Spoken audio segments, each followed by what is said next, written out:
جب پہلی بار انسان نے ایٹم بم کا دھماکہ کیا تو ایسا لگا جیسے زمین نے اپنے ہی وجود کے خلاف بغاوت کر دی ہو، مگر انسان کی جستجو وہی نہیں رکی۔ جلد ہی انسان نے ایٹمی طاقت کا ایک ایسا روپ دریافت کیا جو عام ایٹم بم سے کئی گنا زیادہ ہولناک تھا۔ ہائیڈروجن بم، اسے بعض اوقات تھرمو نیوکلیئر بم بھی کہا جاتا ہے، اور اگر سادہ الفاظ میں بیان کریں تو یہ وہ ہتھیار ہے جو سورج اور ستاروں کی توانائی کو زمین پر اتارنے کی کوشش ہے۔ ہائیڈروجن بم کا اصول بالکل مختلف ہے۔ عام ایٹم بم میں بھاری ایٹم جیسے یورینیم یا پلوٹونیم کو توڑ کر توانائی حاصل کی جاتی ہے، مگر ہائیڈروجن بم میں ہلکے عناصر کو آپس میں جوڑ کر ناقابل تصور توانائی پیدا کی جاتی ہے۔ یہ عمل نیوکلیئر فیوژن کہلاتا ہے، وہی عمل جو سورج میں کروڑوں سالوں سے جاری ہے اور جس کی بدولت زمین پر روشنی اور زندگی قائم ہے۔ ہائیڈروجن بم میں چھوٹے ایٹم جیسے ڈیوٹیریم اور ٹرائیٹیریم ایک دوسرے میں مدغم ہو کر ایک نیا عنصر پیدا کرتے ہیں، اور اسی عمل میں جو توانائی خارج ہوتی ہے وہ ہزاروں نہیں بلکہ لاکھوں ٹن روایتی دھماکہ خیز مواد کے برابر ہو سکتی ہے۔ مگر اس بم کو بنانے کا عمل کوئی آسان کام نہیں تھا۔ فزیکل طور پر ہائیڈروجن بم دو بنیادی حصوں پر مشتمل ہوتا ہے۔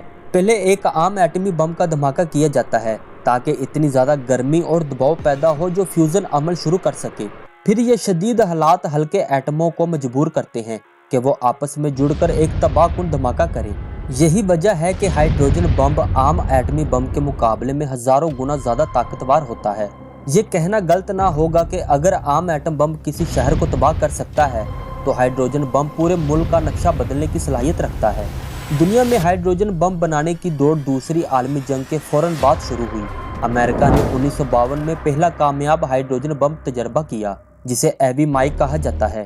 یہ تجربہ مارشل آئی لینڈز کے ایک دور دراز جزیرے پر کیا گیا تھا اور اس کا دھماکہ اتنا شدید تھا کہ پورا جزیرہ ہی نقشے سے مٹ گیا۔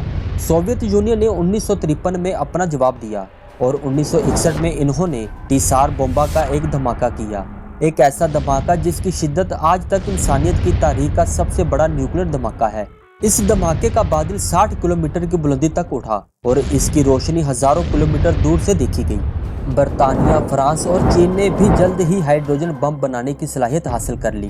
بعد میں بھارت نے 1998 میں اپنے پوکھران ٹیسٹ میں ایک تھرمو نیوکلیئر ڈیوائس کا تجربہ کیا، حالانکہ اس پر دنیا بھر میں کچھ شبہات کا اظہار بھی کیا گیا۔ پاکستان نے اسی سال اپنے کامیاب ایٹمی تجربات کیے، مگر اب تک کوئی سرکاری طور پر یہ دعویٰ نہیں کیا گیا کہ پاکستان کے پاس مکمل ہائیڈروجن بم ہے۔ شمالی کوریا نے 2016 میں اعلان کیا کہ اس نے ہائیڈروجن بم کا تجربہ کیا ہے، مگر بہت سے ماہرین اب بھی اس دعوے پر سوال اٹھاتے ہیں۔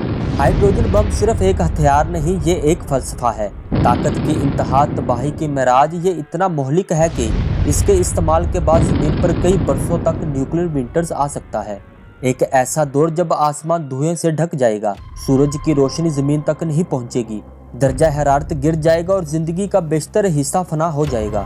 اس بم کی تباہی کا عالم یہ ہے کہ اگر چند درجن ہائیڈروجن بم پھٹ جائے تو انسانی تہذیب کا وجود ہی خطرے میں پڑ سکتا ہے۔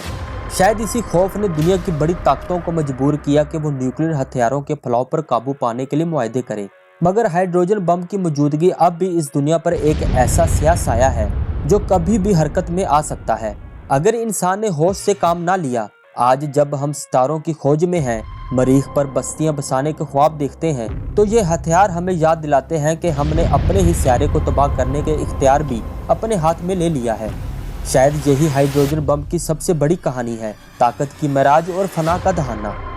پیارے دوستو، ہائیڈروجن بم صرف ایک دھماکہ خیز ہتھیار نہیں، یہ انسان کی سوچ، اس کے عمل اور اس کی تباہ کن خواہشات کا عکس ہے۔ یہ ہمیں دکھاتا ہے کہ ہم نے کائنات کی سب سے طاقتور توانائی کو تو قابو میں کر لیا ہے، مگر کیا ہم نے خود پر قابو پایا ہے؟ آپ اس موضوع کے بارے میں کیا سوچتے ہیں؟ کیا ہائیڈروجن بم جیسے ہتھیار دنیا کے لیے ایک خطرہ ہے یا ایک ضروری دفاعی طاقت؟